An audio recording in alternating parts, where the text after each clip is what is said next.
Okay, good morning. I'm loud and clear, right? Okay, first of all, I'm so delighted to be here, right? I had a heavy night, but I managed to get up and to be here on time, right? So this is a fantastic honor and an opportunity for me to address young people. Okay, before I start, I'd just like to know a little bit about my audience. How many of you are under 30? Put your hands up. Under 30. Come on, you're halfway. Brilliant. Fantastic. That's the kind of audience I like because, you know, I can relate to you. I'm also around that age, so it also makes it. Okay, the next question I want to ask you. How many of you want to be entrepreneurs? Want to make money, see the world? Come on.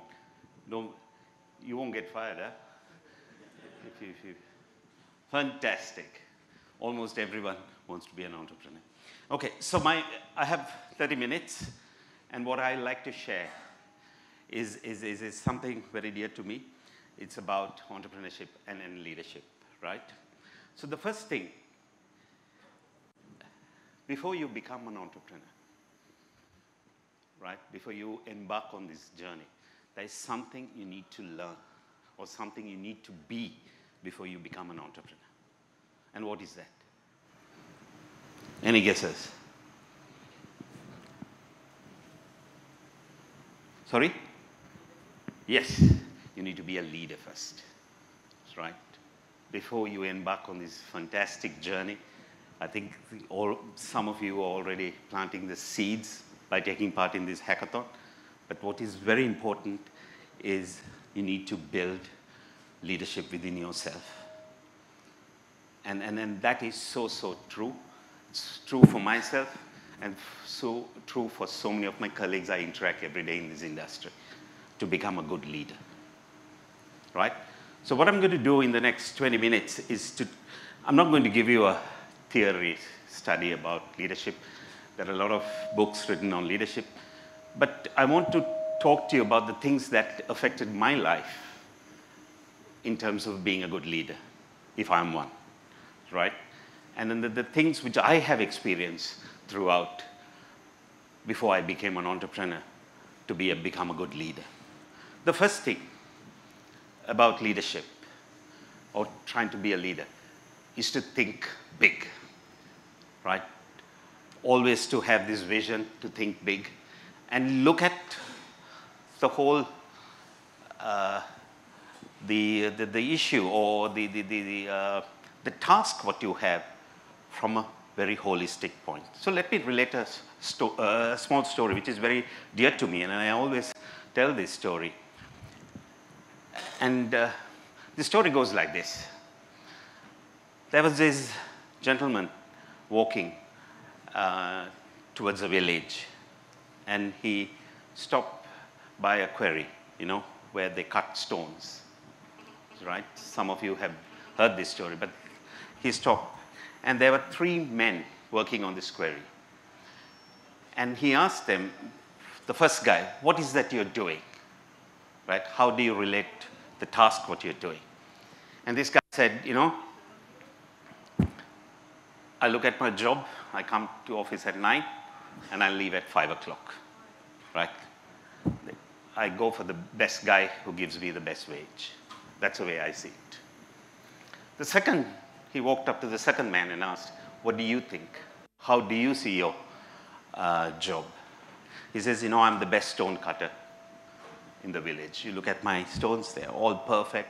They're absolutely polished. I'm the best stone cutter, right? And he said, you know, I'm so proud and I have a passion to doing this job. He walked up to the third guy and asked, what is that you're doing? And he said, I'm building a temple or a church. And you see the difference. And most of us who come from the IT industry, we belong to the second one. We want to be the best programmer, the best architect. We miss the holistic picture. We don't see that we are building a temple. And that is a character of a leader. If you want to build leadership, you need to see at 35,000, the whole thing. And then break it down granularly. And I think this is a very, very important thing for me, that I was able to see things able to see it at that level and also able to see it at granular level. So I think this Stonecutter story is so dear to reflect how you need to see this as a holistic picture. Okay, I'm doing something wrong. So leadership. Let's look at leadership. You know, this is Philip of Macedonia. Do you know who Philip of Macedonia is?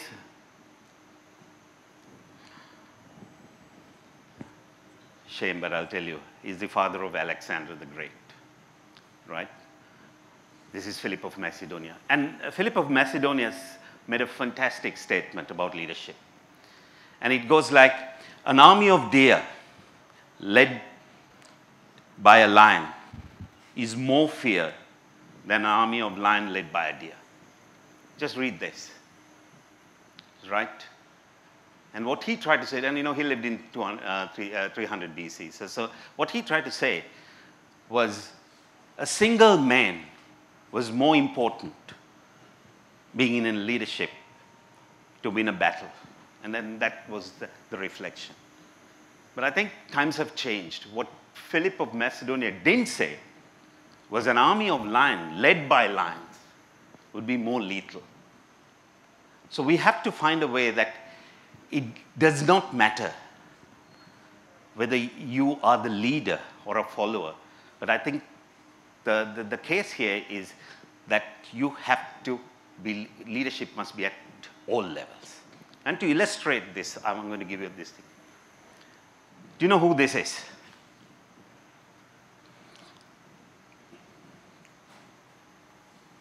Okay, this guy is John Risk, right? He was a guy who developed jQuery, right? But he was not a leader. He didn't have this big title. He was not VP of this or manager of that. He was just a guy like you, just like one of you guys. But what did he do? I'm sorry. I need to work this out. He was not a leader, but he made a difference. And that is what today modern days thinks. It's not like what Philip of Macedonia said. I mean, those days you have to have this one man who is going to be bigger than life, is going to lead every one of us. But today, everyone can be a leader. And that I learned, and I practiced this right throughout my career. The lesson here is you don't need a title to be a leader. And I think we miss these 2 points. Just because you don't have a title, that doesn't mean that you're not a leader. Managers have title, but that's a completely different thing. But for you to be a leader, you don't need a title. Every one of us can be a leader. It's how you act, how you think, and what you do makes you a leader. Right? So leaders without title, and I think there is Robin Sharma who has written a book, Leaders Without Title. If you please get hold of it, read it. And there are other people also have this thing, leaders without title. And today's world, in today's economy, and in today's this thing, every one of us have to be a leader in our own life, in our own companies. Right? And if you want to be an entrepreneur, I think the best way is to start building leadership qualities and be a leader in whatever you do. Right? And you will see that journey, a beautiful journey. You know these two guys, right? Why are they famous? Why are they famous? This is a fantastic illustration. Why are they famous? They're famous for one thing. Within the rules of the game, they changed the game. They changed the way they played the game. Within the rules, they completely changed. So good leaders are game changers. Right? They're fantastic game changers. So you, at the early stage, you need to understand, right? You have the boundaries of your game. And can you change the game? Because the future belongs to people who will change games, who will change the game, but within that boundary. And if you look at all our top companies in Sri Lanka, that is what they're doing. They're changing the game, the way it is being played, but within those rules. And the second most important thing about a leader is to challenge everything. Right? You have to challenge. I mean, I know our education system does not provide us to challenge. The teachers, you know, we always observe. We don't challenge. But I think it's a beautiful thing to challenge everything. When you challenge, what happens is you challenge the old order, you challenge the old way of thinking, and the new ideas and innovation come. And I'll illustrate this. This has nothing to do with IT, but I'll illustrate one example. Ryanair. I'll give you an illustration. So Ryanair, in their company, they challenge everything. They challenge everything. Why should we have this guy? They challenge. Why should we have this building? They challenge everything. And one of the things they challenged in one of the meetings with the CEO was they said, should we serve water in our flights free? Or should we at least serve this water? They said, yeah, we have to serve because dehydration, our flight. But they said, no, our flights are very short. Ryanair is a very low-cost airline. This is, you know, why should we serve? Because it's only 1 hour, 2 hours. We are not traveling more than, I don't think they travel to any destination more than 3 hours. This is, you know, why should we? They said, no. Why should we serve this free? Because we are a low-cost airline. So they said, so they have a method of analyzing or arriving at a decision. And they said, yes, let's see if we don't serve water, what happens? They said, no, there's no question, we have to serve, that is IATA rules. Okay. Let's say we sell the water, what will happen if we sell water? Right, it's no more free, but we sell the water, what will happen? They said 50% won't buy. Right, they will bring their own water. Fine. Then if 50% don't drink water, what do you think will happen? You don't go to the loo. 50% won't go to the loo. Right? So they said, then why should we have 2 toilets in the aircraft? We can take down 1 toilet and put more seats. Okay? Simple. On one way, they sell water. Guys don't go to the loo. We are low cost. We put more. And that's the way it's done. So they challenge everything. Right? And that is a lesson. I think leaders will challenge everything. And a good leader will accept that. I mean, he might not change, but he's willing to be challenged. And that is one thing you need to learn from when you guys are under 30 and then you're young. And I'm sure you'll be in leadership positions and you'll become leaders and you'll become entrepreneurs. You need to challenge it. You have to challenge your own self. What we are doing, this is the right business model, this is what is the right thing, it's the right, we need to be, why should we be in this location, why can't we operate from here? You constantly have to challenge yourself. And this is one big example.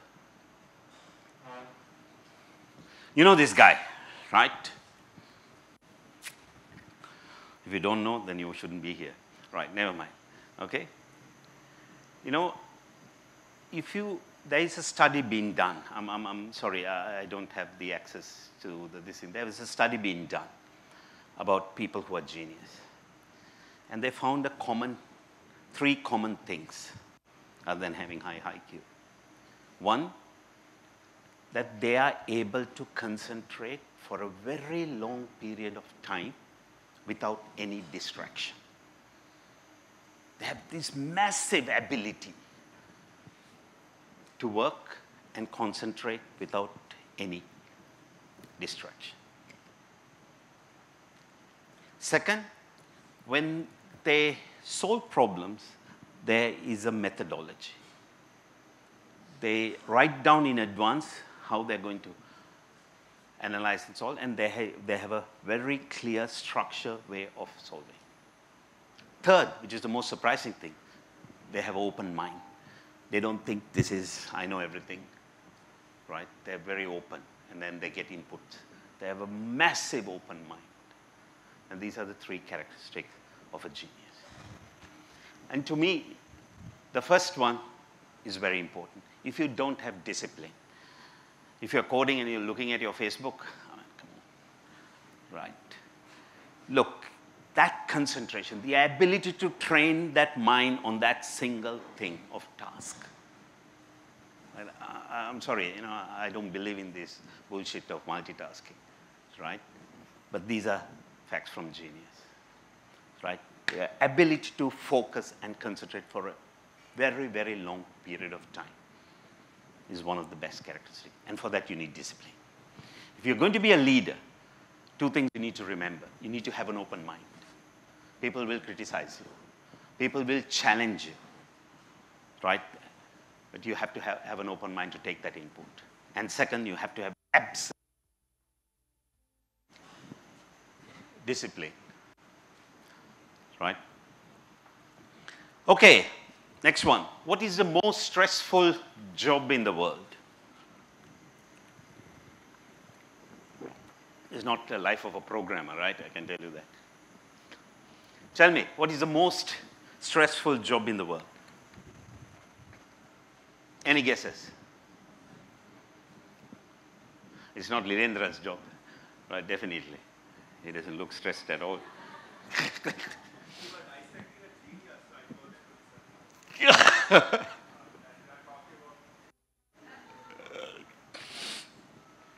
The most stressful job.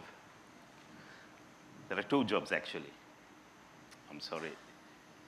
It's people who clear mines and bomb disposal squad. Just think about it. These are the most stressful jobs. Because you're going to demine something, and it can blow off. It's the same thing with a bomb disposal crew. The most stressful jobs in the world. But then when you look at these guys, are these guys superhuman? I think I have met a few of them on my trips to Jaffna, and they're just ordinary people, right? There is not one characteristic I could see that they are different from you and me, right? But what is the difference? What is the difference? Why are they not stressed? I mean, I'll be stressed if somebody tells me to go and demine a thing. They are trained for that job. They have the skills to do that job. And that is the difference. They're not superhumans. But they have all the skills what is necessary for them to carry out that task. And if you want to be a leader, right, you have to be trained, or you have to, there is a constant learning. Then you don't get stressed. Right? You know what is around you. You know how to react. You know what to do. You know how to handle a boss. By the way, all bosses are jerks, right? I mean, I never worked for a guy who is fantastic, and I think either myself, I don't know, I might think all bosses are jerks, right? So this is very, very important, right? You have to constantly, if you want to be a leader, you have to constantly learn and unlearn and train yourself, right? And that is why we say, if you look at the stressful job, these guys are fantastic because they know they are trained to do that job.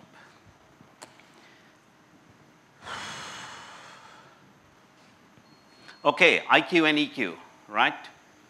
How many guys have IQ more than 120, 30? Okay, right. I can tell you my IQ score. It'll be the lowest here, but it doesn't matter. Right, there's a difference between IQ and EQ, right?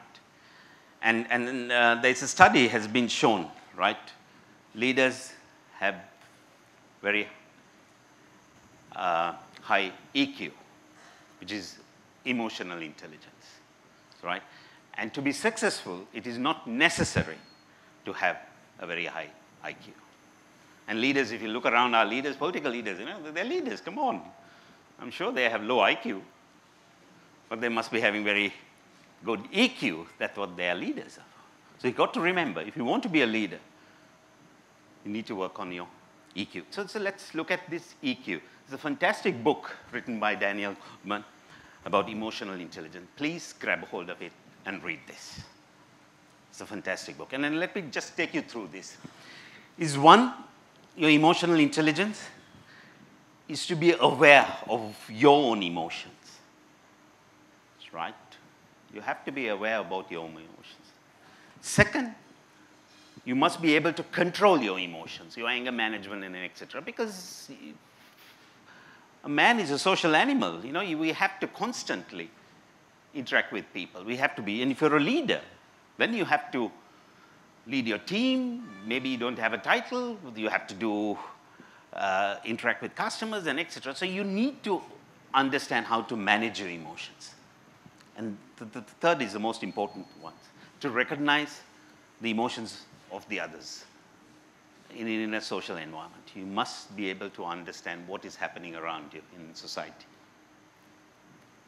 And the fourth is if you're able to manage other people's emotions. And good leaders can manage other people's emotions. They are able to manage other people's emotion and get them to do what they think. And finally, is to be able to motivate with them. That's why I always think, sometimes even in cricket, right? This guy is technically fantastic. We have the best team, but we fail. Why? Athletes. Because there's that will to motivate, to be the top, to be the best. Skills alone will not take you there. So for you to be a leader, you have to have this emotional intelligence. But what's the good thing about emotional intelligence and IQ? You know, IQ, I can't help my IQ. I can't increase this IQ. I have to live with it. But EQ is something you can develop and build it. So EQ is so important being a leader, and you need to know the balance. Execution, the discipline of getting things done. Right? Now, we all have great ideas. And you know, you can copy strategies. You can read books. You can copy any company's strategy. It's not an issue. I always say, you know, we should publish our strategies. Every company should publish its strategy, its business plan on the net. It's not an issue. World is open. You have to have.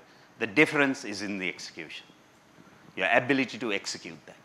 And that is the difference between a good leader, if you want to do that. You know, you can do all these hackathon and everything. Finally, if you want to be an entrepreneur, is how best you execute. And the execution is everything. If you want to build, and these are the things which help me to be a good executor. Take an idea, it can be anyone's idea, right? Ensure, and then you're able to execute this. Precise execution, go through everything, and that is something you have to learn to get things done.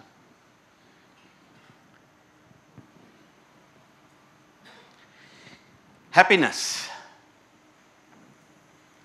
Good leaders are happy leaders, right? So if you want to build, first you must be happy, right? And this is a nice saying. Happiness is by choice, and it's not by chance, right? Happiness is your attitude towards life, right? So around the world, we have good things and bad things happening, right? Every day you look at the news, there's good things and bad things happening around the world. So happy people will focus on the good things. Unhappy people will focus on all the bad things what is happening. Oh my God, IS is bombing, the bloody prices are going up, everything which is negative. And that's what TV stations tells you. But if you're a happy person, happy people, they bless the little things, kindness which others do. They see that. They see the sunlight. They see the flowers. They see that they are blessed. They count their blessings. You're blessed. You have a good education. You're able to come. And if you look at the others who don't have this, every day I thank my blessings that I was born to a family that was able to send me to school. And maybe I was only the 20 or 30% of the population. to do this. I thank that blessing, right?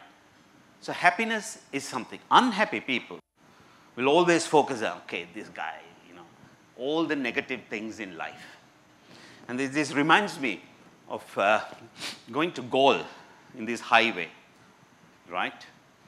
You go with, you're looking at, my God, how beautifully it has transformed. It takes only 1 hour. The car, the drive is beautiful. You see all the picturesque things. And you see the happiness of that whole thing and what it has done to our country.